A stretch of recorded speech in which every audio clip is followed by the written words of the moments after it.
one of the most important decisions that a man can make is the woman that he decides to have children with, and more importantly, the woman he decides to marry. Because you are stuck with that woman, either biologically, because you have children, so you're forever tied to that woman. More importantly, your children are forever tied to that woman.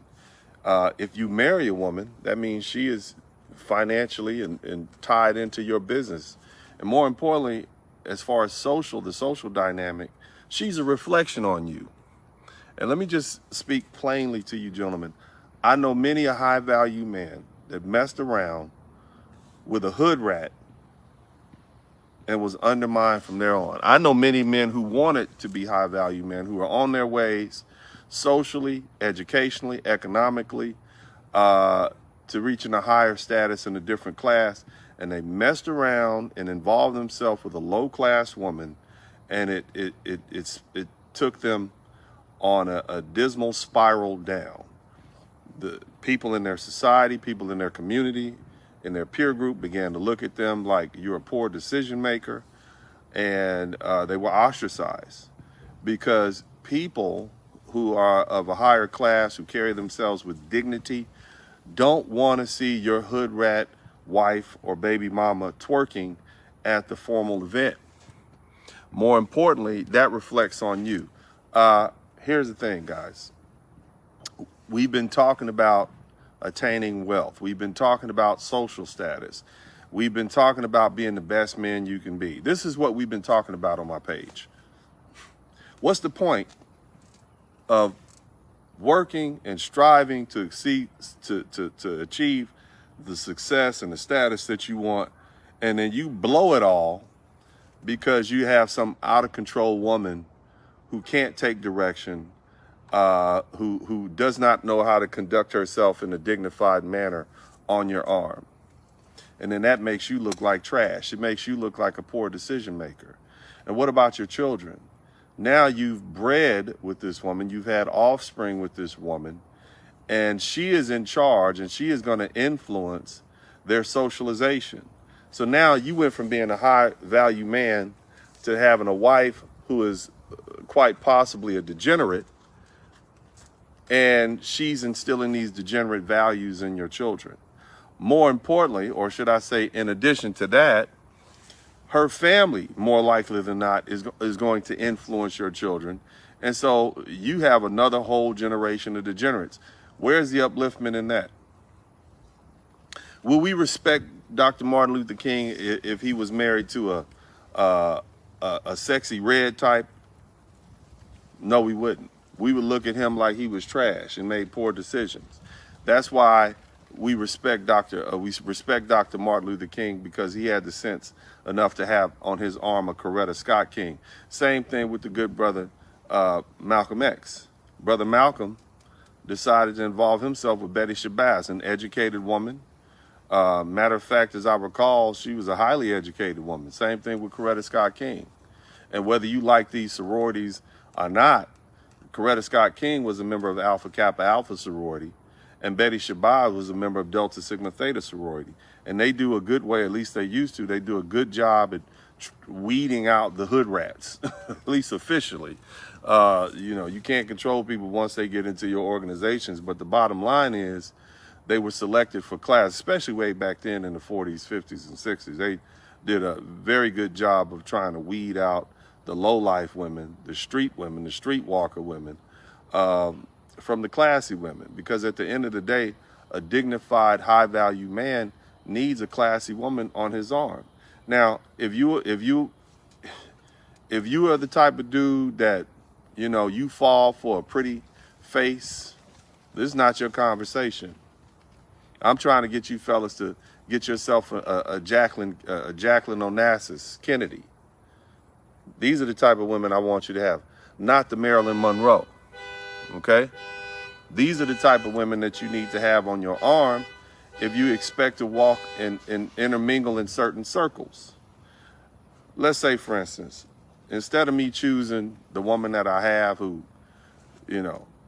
comes from a family where respect is important, where there's a father figure there, a mother figure who conduct themselves accordingly, I decided to jump off and get me one of these strippers from over here on Richmond. And then I'm holding myself out as this attorney and this high value man. And on the flip side, I got a chick with tattoos all over her neck that used to be an ex-stripper. You guys wouldn't look at me the same. More importantly, the peer group that I hang around, which often consists of judges, doctors, lawyers, politicians, they wouldn't want me around that. These business people don't want to bring me into settings, even no matter how valuable I am. If I'm walking around with a loose cannon, a skank hood rat, then guess what's going to happen? It's not just them. They may find it entertaining as men, but oftentimes what happens is the women will get together and they will begin to, the women of high value men get together and they do things on their own. They go to tea parties. They come up with sorts of events that they have at their homes. They communicate with each other, oftentimes independent of the men. I got a buddy who's running for a high position as judge. He sent me a couple of text messages and said, come to my campaign contribution party. I'm like, yeah, I get busy. So apparently, I didn't even know, but I should have assumed our wives have each other's phone numbers. And so his wife sent my wife a text message, and now I'm going to the event, and I know I'm going. You see, it's not even something that I need. It's been put on the social calendar. Now, if my woman was, instead of a highly educated, dignified woman who carries herself with class, she was some skank hood rat, not only would I not be invited, but this man's woman, this high value man, high position fella, his wife wouldn't have anything to do with mine. And so what ends up happening is you miss out on opportunities. Now, how does that help me? It's always good to know a judge in a high position. It's always good to be able to drop the mayor's name when, and you're dealing with city hall issues. You got the mayor or the assistant mayor or the mayor's assistant, and you're trying to get a permit to build a second story on your house. It's good to be able to make that phone call. You've been waiting around for your pool permit for 6 months, and you say, hey, look, I need somebody to call somebody and let the mayor know that, one of her people or his is having some issues with this pool permit. That's just socially speaking. What about business? You can't bring that type of woman in a crowd with other people where you're trying to mix and mingle. And here's another thing. Hood rat is not just the stripper type. Hood rat is not just the twerker type. You can have an educated woman with no class. She doesn't know how to stand her place. Let's say you got a woman with you. She's your competitor instead of your helpmeet. So you sitting there having a conversation with some men and some women, and your woman keeps interfering in your conversation. They asking you, how's your day? And she wants to interject everything that's going on with her day. Or let's say just competing with you. Well, yeah, Dennis, you graduated from Tulane. And then your lady jumps in, well, I graduated from Harvard. It's not a competition. But that's a sign of classlessness because she cannot restrain herself. One of the key signs of class is a person who has the ability to control themselves in public. They can control themselves. They practice something called restraint. Restraint is a key component to dignity because if you're out of control all the time, guess what that means? You have no constraint. And that's not the type of woman you want to have around you. So being a hood rat is not though. You can be an educated, loudmouth woman who's out of control, one of these competitive women, instead of trying to help you fulfill the goal, she wants to compete with you. You see, that's the difference. A lot of women, especially modern women, they don't want a man, they want a competitor. Whatever it is you say you do, they want to be able to prove to you that they can do the same. You don't need a woman like that. She doesn't want to fulfill her role as a woman. She wants to be the man. And so that's another sign of lack of class. And you can't build anything with that. How is this going to affect your children? So if you get ostracized from these social groups, and let me just lay this premise down. See, it's not about necessarily your education. It's not always about what you know, it's who you know. And if you know powerful people, you know influential people, wealthy people let you in their circle, more likely than not, you're going to be a powerful, influential, wealthy person.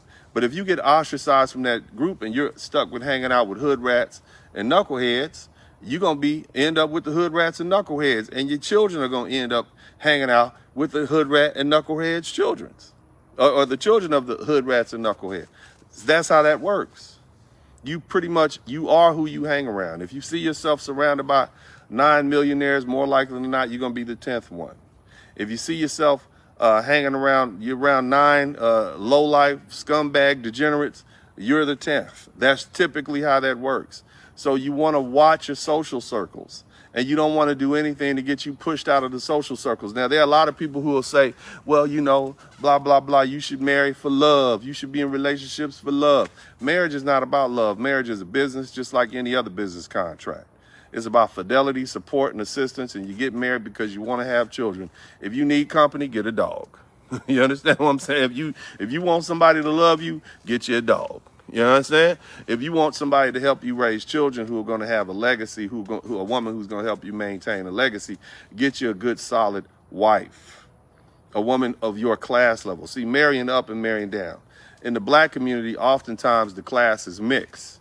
And so you might have a woman who might be from an upper middle class type situation, and she go marry a low life dude, and you see how that ends up. She ends up with a Pookie.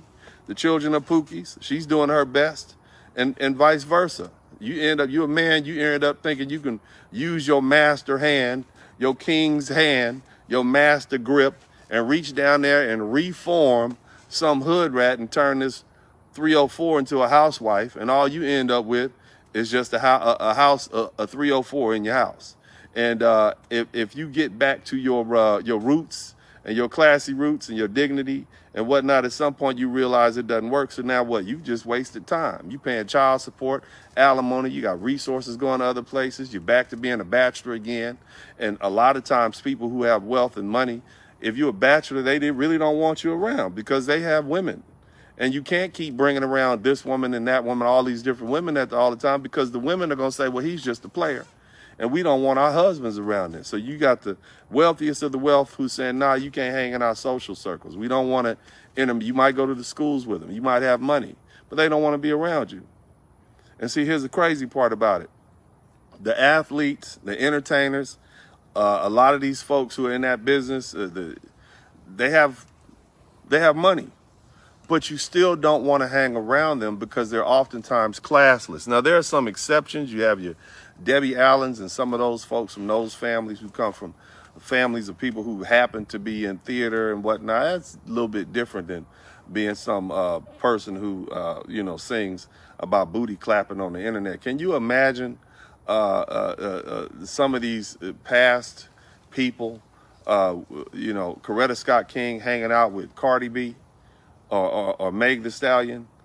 And so that's why it's so disappointing when I see people like Michelle Obama entertaining the company of a Cardi B. It's already, iffy with, an entertainer like Beyonce, but Beyonce is kind of graduated into something different. Yeah, she's an entertainer, but she's married, been married a long time, has children. She's very successful. She knows how to conduct herself. She comes from a upper middle class family, educated people, so that's a little different. Even though her mom, a little questionable about some of her tactics, bottom line is they're business people, not just entertainers. And so people make exceptions for that. But when you have people giving shout outs to folks like Meg the Stallion, we don't put stamps of approval on that for high value men. I want you to have money. I want you to have success.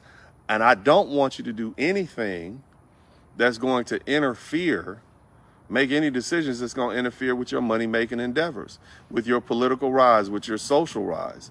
And so this advice that I'm giving you fellas, look, man, leave these cute hood rats with the pretty faces alone. A cute hood rat can undermine your empire. A cute hood rat is going to undermine your foundation. Your foundation is cracked from the onset. Your foundation is cracked. Your children are going to be raised by this person. You might end up in a terrible divorce. She has a different set of values, and they're going to be instilled in your children. You lose a whole generation just like that. 2 or 3, it'd take 100 years for you to rebound from dealing with some ghetto trash. And I know people don't like that. I don't care if you don't like it. Shout out to everybody who's contributing to the super chat. But fellas, you're better than that. If you worked your butt off to get to where you are, you're better than that. Not any woman is good enough for you. You're the prize. Everybody in the chat room say, I am the prize. All you high value men, all you men who are aspiring to be the best you can be, and you working hard, you saving money, you working 40, 60, 80 hours a week, you are the prize.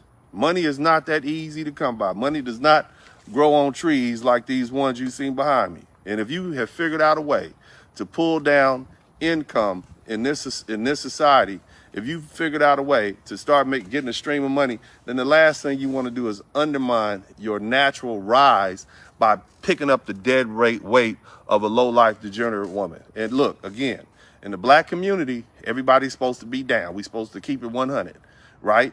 And I know people say, well, Dr. Umar Johnson said you should take one of these queens. He not even married. This last time I checked, that brother was dealing with a conscious stripper or something like that. So he's the last person to dictate to us what our decisions to be. I want you to be successful, and not every woman will do. There's some good, decent women out there. I tell you brothers all the time, my preference for you is to deal with women of African descent. If you're a black man, if you're a white man, I want you to get you a woman, a European woman. If you're an Asian man, get you an Asian woman.